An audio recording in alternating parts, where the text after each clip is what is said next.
Notepad not opening in Windows 10 solution. Now, it might be on the Windows 10 or it might be happening on the Windows 11. It doesn't really matter. I will just show you the steps on how you can fix. Now, let's say Notepad is not opening, right? You have the search bar right here. You search for Notepad and it's not opening.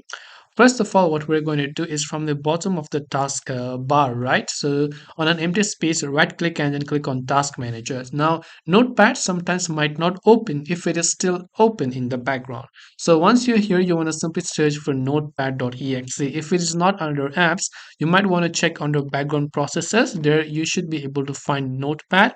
And if you do find it, then what you just have to do is just right click on it and click on End Task. So when you do that, most likely if it is open in the background, it will be closed and then you can relaunch the Notepad app. After that, what you can try to do is you can simply try to go to your search bar and type in Notepad and right click on it. You'll see a couple of options. You'll find the option called uninstall. Just make sure to uninstall it.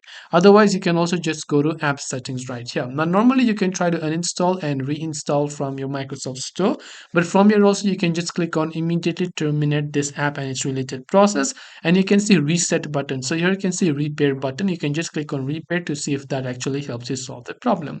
After that, you can just try to also make sure your Windows is updated to the latest version, because if some files are missing, it'll install during the Windows update, which you can try to restart and that should be fixed.